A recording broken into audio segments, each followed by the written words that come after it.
si je vous dis aujourd'hui d'aller trouver 1 million de dollars, ça va être quasiment compliqué pour la plupart des personnes. Mais si je vous dis que aujourd'hui vous avez votre maman à l'hôpital, vous devez trouver absolument 1 million de dollars, sinon on va tuer votre maman, on va tuer la personne que vous aimez le plus. À ce moment-là, la motivation est totalement différente. Et chacun a ce qui le motive. Et vous devez trouver cette chose-là qui vous motive. Et je parie que si on vous met une condition comme celle-là, à moins d'une semaine, vous pourrez trouver les 1 million de dollars. Et c'est pourquoi c'est important de trouver sa raison existentielle.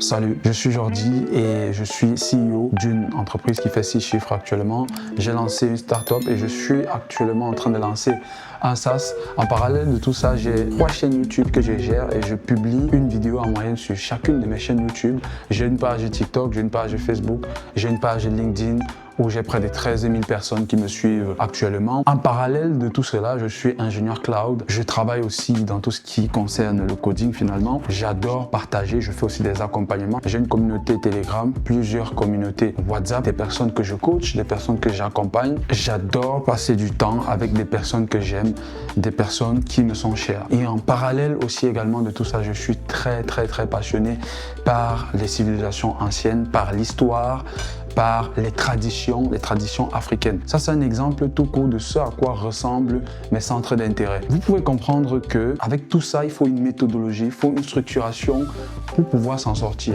pour pouvoir être, en plus de tout cela, productif dans chacune des tâches que j'ai à accomplir. Pour que vous puissiez tirer le maximum de cette vidéo, j'ai essayé de regrouper les différentes informations que je vais partager en quelques points spécifiques. Et je vais commencer par vous exposer, en ce qui me concerne, les 6 piliers fondamentaux de la productivité. Ok, on va démarrer avec le point le plus important que beaucoup ignorent, c'est le sommeil. En réalité, lorsque on dort, le corps va s'auto-soigner, va reproduire certaines cellules qui sont mortes. Et pendant cette phase du sommeil, il y a beaucoup de choses que le corps essaye de faire.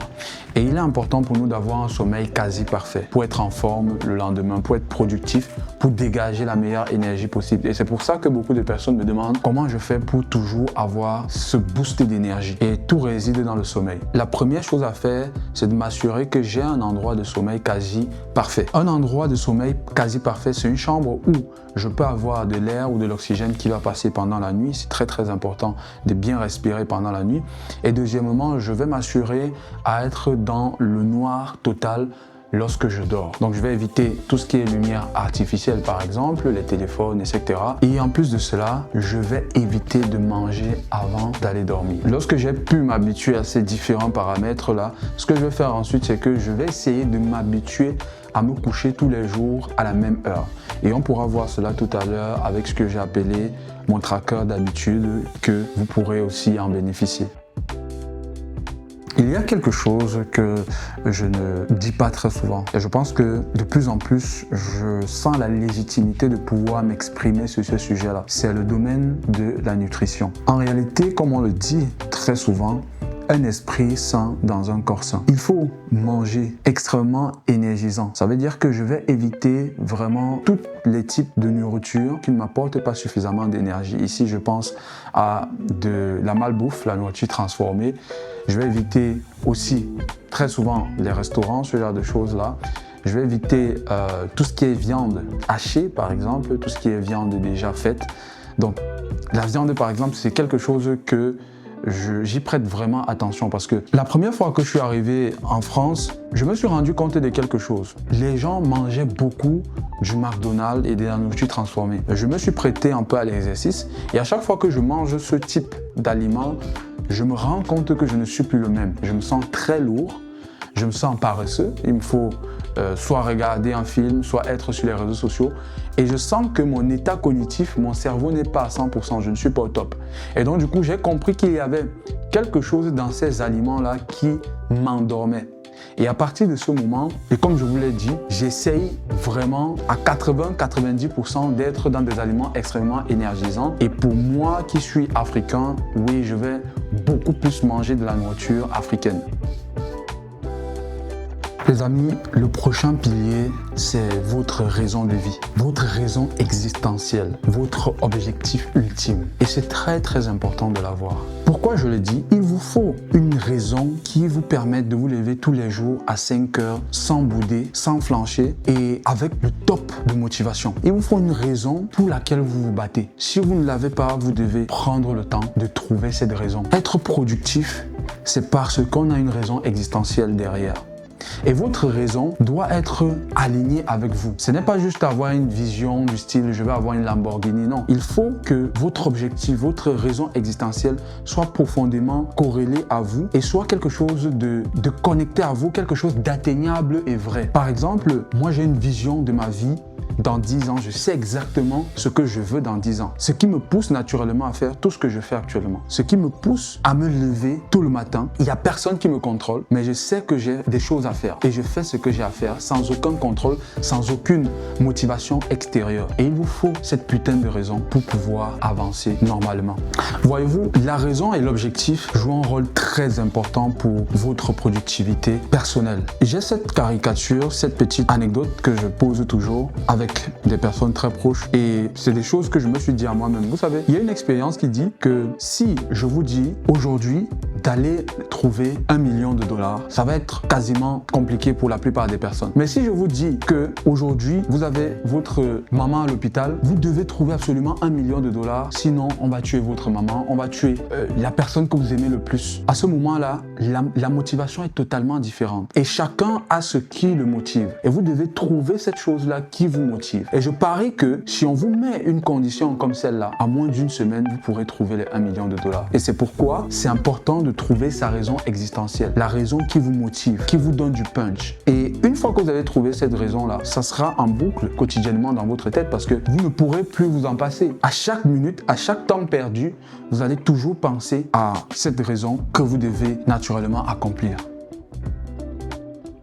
Le troisième pilier fondamental de ma productivité, c'est le contrôle de ma dopamine. La dopamine, c'est une molécule qui est libérée à chaque fois que vous posez une action ou que vous faites quelque chose qui vous procure du plaisir. En réalité, c'est un neurotransmetteur qui est libéré à chaque fois que vous faites quelque chose qui vous plaît. Ici, elle va venir faciliter la répétition des actions qui vous donnent une certaine satisfaction. La dopamine, par exemple, qui vous fait être accro aux jeux vidéo. Parce que oui, c'est plus facile de jouer aux jeux vidéo que bien évidemment de lire un livre pendant 4 heures de temps. Donc, pouvoir gérer sa dopamine, c'est extrêmement important. Sinon, on se perd rapidement dans des sources de perte d'énergie et qui nous épuisent naturellement parce qu'on passe le temps à générer de la dopamine sur des activités qu'il ne faut pas. Maintenant, j'essaye personnellement d'habituer mon corps, de créer un réflexe. Au lieu de libérer plus de dopamine pour des jeux vidéo, de plutôt générer de la dopamine quand je lis un livre. Comme ça me permet d'être plus focus ou bien de faire les tâches qui sont importantes pour moi, sachant que jouer à des jeux vidéo, c'est pas important pour moi. Je vais commencer par identifier toutes les activités qui sont mangeuses de mon énergie et qui me font libérer de la dopamine inutilement. Généralement, on les connaît tous et c'est des choses qui sont là à côté de nous au quotidien. Ça peut être les jeux vidéo, ça peut être manger, le sucre, l'alcool, la pornographie, les réseaux sociaux. Et ça, c'est vraiment le pire des pires, les réseaux sociaux, parce que c'est extrêmement addictif. Donc, comment se libérer donc de ce style d'activité qui nous consomme? Je vais commencer par pratiquer ce qu'on appelle de la dopamine détox. En réalité, c'est une pratique qui est de plus en plus popularisée actuellement sur Internet. Ça consiste tout simplement à se couper de ce style d'activité-là pendant 3 jours. C'est-à-dire, par exemple, éteindre son téléphone. Moi, je l'ai fait par le passé. Je ne savais pas qu'on appelait ça la dopamine détox. Mais en réalité, ce que je fais souvent, c'est que le vendredi, je vais éteindre tous mes appareils. J'éteins mon téléphone, mon ordinateur, ma tablette, tout. Et je me coupe du monde totalement. J'éteins même les lumières artificielles, les LED, la lumière, bref. Je reste dans le noir, je reste à la maison, je ne sors pas pendant 3 jours. Je passe tout le week-end vraiment coupé du monde. Et ça me permet de me déconnecter totalement au monde présent, au monde de la distraction. Et lorsque j'ai fait ça au bout d'un week-end, au départ, j'ai l'impression d'être coupé du monde. J'ai l'impression de rater quelque chose. Mais le samedi, je commence à être confortable. Je me fais un repas, je mange, je me repose, etc. Le dimanche, je passe toute ma journée, je suis coupé de tout. Et le lundi, je sens une capacité en moi de ne pas exister pour ce genre de choses, de ne pas exister pour les réseaux sociaux, de ne pas exister pour un téléphone. Et je me sens revivre sans ces choses-là que nous avons au quotidien. Donc la dopamine détox, pour moi, c'est quelque chose que tout le monde devrait expérimenter, tout du moins sur un week-end. Si vous n'avez pas la capacité de le faire, ce qu'on peut aussi également faire, c'est de réduire le temps que nous consacrons à ces différentes activités. On dit très souvent que les gens qui ont du succès, c'est les gens qui ont cette capacité de faire quelque chose, de refaire la même chose en continu pendant très longtemps. Et c'est vrai. Si on veut être productif, ce quatrième pilier que j'ai nommé les habitudes, c'est extrêmement important.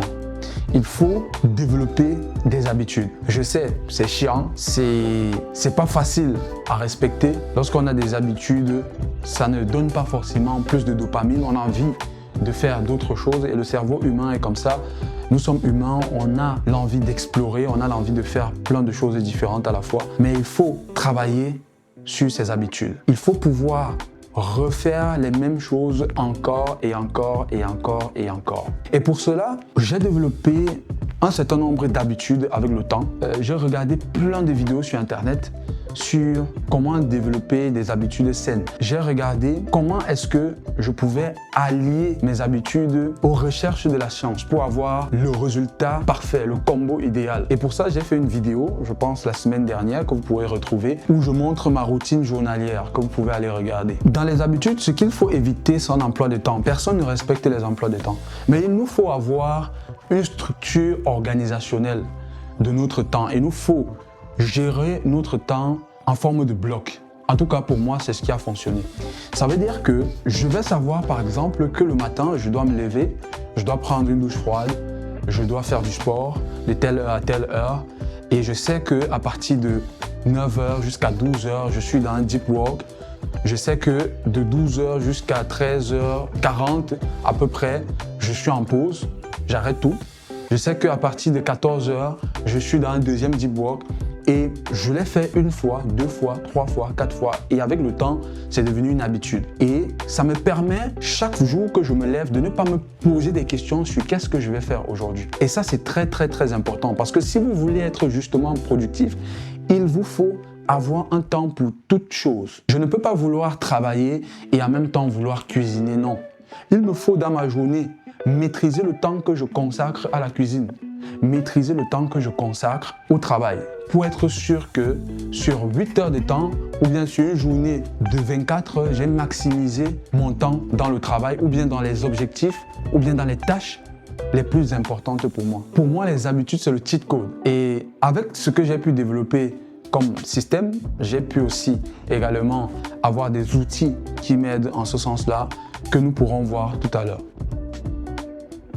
J'ai regardé un film un jour sur le minimalisme et ça m'a beaucoup parlé. Le concept même du minimalisme, je trouve que c'est un concept extraordinaire dont on n'en parle pas. Le minimalisme, c'est un concept qui dit tout simplement qu'il faut vivre avec le moins possible. C'est-à-dire que votre environnement, c'est ce qui va influer directement sur vous. En réalité, quelqu'un disait « Montre-moi où tu vis et je te dirai qui tu es ». Si votre environnement ne ressemble pas à ce que vous voulez être, ça va être difficile d'être productif. Si votre environnement ne reflète pas, ne vous fait pas plaisir, ça va être difficile d'être productif. Il y a quelques mois, je vivais dans un appartement qui était très beau. Il y avait tout à ma disposition. C'était vraiment très beau. Pour les personnes qui ont regardé mes vidéos précédentes, vous allez voir que l'appartement où je vivais avant était vraiment magnifique. Il y avait tout. Mais j'ai compris une chose. En vivant dans le confort, je me plaisais et je ne travaillais plus. Et quand j'ai compris ça, il a fallu que je rentre dans un niveau de vie qui me booste, dans un niveau de vie qui ne me met pas dans un confort. Et donc, je suis venu créer La Forge. Cet appartement où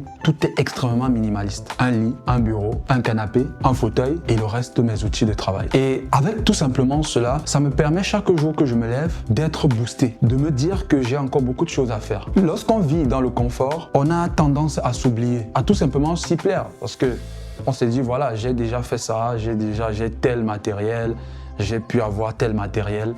Donc finalement, la vie est belle. Or, pour être productif justement, par rapport à la raison d'existence, il vous faut justement cette motivation, je dirais, inconsciente, entre guillemets. Donc pour moi, l'environnement, c'est vraiment ce qui va être le catalyseur de votre productivité. Et parallèlement, il faut investir dans votre matériel qui vous permet de travailler. Il ne faut pas hésiter à acheter ce qui vous rend à l'aise lorsque vous travaillez. Par exemple, dans mon cas, je vais prendre mon cas personnellement, je suis ingénieur cloud, je suis développeur. Je fais en moyenne 10 heures devant mon ordinateur par jour. Donc ça veut dire qu'il faut que je puisse acheter la meilleure chaise possible pour être à l'aise. Je ne vais pas m'amuser à aller acheter une chaise qui me fait mal au dos et après je vais perdre la motivation de venir m'asseoir. Il faut que j'ai le matériel de pointe, qu'à chaque fois que je veux travailler, qu'il n'y ait pas de friction et c'est très important. Les amis, en termes d'outils de productivité, j'en ai plusieurs que j'utilise. Je ne pourrais pas faire le tour dans cette vidéo.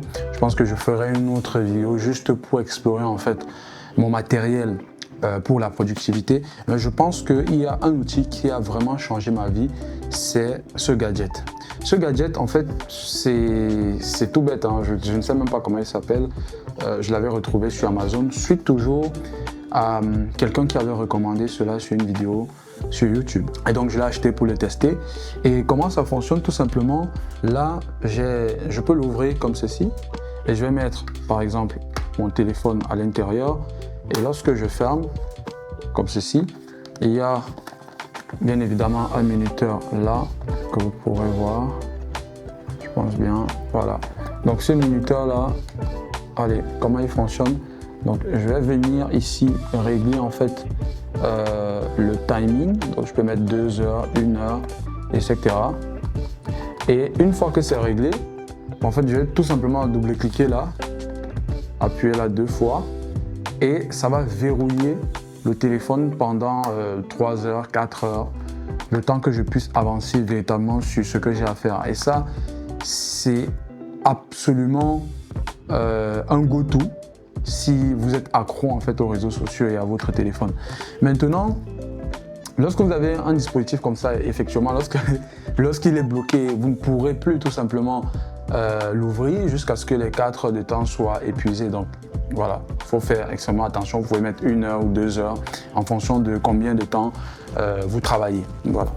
Ok les amis, là maintenant nous passons à la partie logicielle. Quels sont les outils, quels sont les logiciels que j'utilise pour être productif? Alors bien évidemment j'ai essayé plusieurs outils par le passé, que ce soit Notion, que ce soit des outils même de tracking, hein, de tâches, done, finish, etc. Des outils agiles. J'ai essayé plein d'autres outils. Mais finalement, je suis revenu au bon vieux Excel qui fonctionne toujours dans tous les cas. Donc là, je vous présente mon Habit Tracker. Donc le Habit Tracker ici, je l'ai mis sur un compte Gmail où ce n'est que le seul fichier Excel que j'ai. Et tout ce que je fais généralement, c'est que je mets ce fichier Excel quelque part où je vais ouvrir tous les soirs avant de me coucher. Et je vais venir remplir mon Habit Tracker. Par exemple ici, si je prends le mois de août 2025, qui est le mois actuel. Donc là, par exemple, vous pouvez voir que je suis à 63,8% de ce mois. Donc en réalité, sur ce Habit Tracker, je vais venir ici remplir la structuration de ma journée. Comme je vous avais expliqué, les blocs de ma journée. Par exemple, vous pouvez voir ici, réveil à 6h30 plus boire de l'eau. Ensuite, j'ai sport, maison rapide de 20 minutes. J'ai douche froide plus habillement. Et après, j'ai déjeuner complet avec les différentes heures. J'ai la méditation. Ici, j'ai les objectifs fixes. Je vais regarder en fait les objectifs voilà, de la journée précédente que j'avais laissé.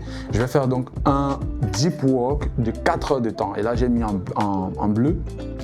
Ok, donc là, je le commence généralement autour de 8 heures. Donc ça peut varier, mais c'est pas un emploi de temps. Vous n'êtes pas obligé de respecter vraiment à la lettre l'heure exacte. Mais l'idée, c'est vraiment de savoir qu'est-ce que vous faites dans la journée et de véritablement le faire.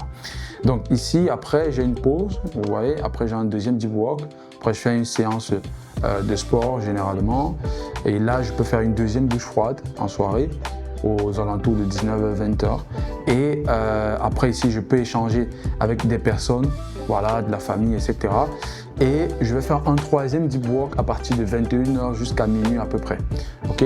Et ensuite, je vais donc remplir les habits pour la journée qui va venir, c'est-à-dire les objectifs que je n'ai pas pu terminer dans cette journée-là. Donc, je planifie naturellement ces objectifs comme les urgences du prochain jour. Et donc, j'utilise aussi pour mes objectifs, pour mes tâches journalières, c'est pas ici parce que ceci c'est juste un habit tracker, c'est juste mes habitudes. Maintenant, les tâches, je les mets généralement dans mon Apple Note, donc dans mon téléphone, et je vais mettre sous forme de Eisenhower. Donc j'ai créé une sorte de matrice dans mes notes. Donc là, je suis allé dans les reminders, par exemple, vous pouvez voir là, j'espère que vous pourrez voir. Dans les reminders, vous allez voir, j'ai tout ce qui est important, urgent, etc. Et je vais donc subdiviser dans les tâches importantes et urgentes ce qui dépend de moi et ce qui ne dépend pas de moi. Ok, très très important. Donc Eisenhower, c'est la matrice, donc on va diviser les tâches en premier groupe, les tâches importantes et urgentes. Donc dans ces tâches importantes et urgentes, je vais diviser encore en deux groupes les tâches qui dépendent de moi, c'est-à-dire je peux les faire sans besoin extérieur, je peux les faire moi-même. Et ensuite, je vais mettre les tâches qui ne dépendent pas de moi, c'est-à-dire soit j'ai besoin d'un feedback, soit c'est une autre personne qui va faire, etc. etc. Donc, c'est des tâches importantes et urgentes. Important et urgent, pourquoi? C'est des tâches que je dois faire aujourd'hui. Ça veut dire que si je ne le fais pas aujourd'hui, ça crée automatiquement un problème dans ma semaine ou dans mon business ou dans ce que je suis en train de faire. Donc, c'est pour ça que je dis tâches importantes et urgentes. Donc, après ça, j'ai des tâches qui ne sont pas importantes. Alors, les tâches qui ne sont pas importantes, c'est des tâches que je ne suis pas obligé de le faire aujourd'hui, d'accord? Et dans ces tâches qui ne sont pas importantes, j'en ai deux types. J'ai des tâches que je peux déléguer, bien évidemment, et j'ai ce que j'appelle les batchs. Les batchs, c'est par exemple des tâches qui ne sont pas vraiment importantes, comme par exemple nettoyer ses mails, comme par exemple regarder une vidéo sur l'immobilier, faire une veille technologique, ce genre de tâches qui ne sont pas vraiment importantes. Ça veut dire que si je ne les fais pas, il n'y a pas de problème. Donc, je vais soit les batcher, soit les déléguer. Si vous avez la possibilité de déléguer, vous pouvez déléguer. Si vous n'avez pas la possibilité de déléguer, vous pouvez batcher. Batcher veut dire tout simplement quoi? Je vais les regrouper, je vais continuer de les noter jusqu'à ce que j'ai un maximum de tâches, par exemple 10 tâches non importantes, et le week-end, je vais toutes les faire d'un coup. Donc voilà un peu pour ce qui concerne les tâches qui ne sont pas importantes. Maintenant, si je reviens sur mon habit tracker, donc vous pouvez voir ici que je vais par exemple cocher en fin de journée. Donc je vais cocher si je me suis réveillé effectivement. Donc sport à la maison, je vais aussi également cocher. Douche froide plus habillement, je vais cocher en fin de journée. Méditation, je ne vais pas cocher parce que je n'ai pas fait de méditation aujourd'hui. Donc vous voyez, on peut ne pas respecter, hein, mais le plus important c'est d'avoir l'habitude. Donc regardez les objectifs. Là je vais cocher deep work, je vais cocher pause du midi, je vais cocher, etc., etc.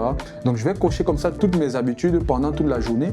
Et vous pouvez voir, on a du 1er du mois jusqu'au 30 du mois. Et là, automatiquement, en fonction de tout ce que je coach, je peux avoir des statistiques sur ma semaine. Donc là, vous voyez que la première semaine, j'étais à 94% de productivité. La deuxième semaine du mois d'août, j'étais à 48% de productivité. La troisième semaine, j'étais à 87% de productivité. Et cette dernière semaine, je suis à 53% de productivité. Et donc, la moyenne de tous ces pourcentages-là va donc me donner un pourcentage mensuel. Donc là, sur le mois, je suis à 64% de productivité. Donc, c'est très bas. Donc, généralement, je préfère être au-dessus de 70%. Donc, je vais m'arranger à ce que cette semaine, je sois le plus productif possible pour pouvoir atteindre les 70% d'ici la fin du mois. Et donc, avec ce habit tracker, je suis en mesure de savoir si dans un mois, j'ai plus ou moins travaillé ou pas. Donc, entre guillemets. Donc voilà les amis, si vous êtes intéressé par ce habit tracker, vous pouvez tout simplement l'acheter sur Emily Excel. Moi, je l'ai eu là-bas. Et tout simplement, si vous voulez une version que j'ai retravaillée, qui est peut-être beaucoup plus pure que celle-ci, Voilà, rejoignez tout simplement le groupe Telegram et vous pourrez avoir accès à ce type de ressources.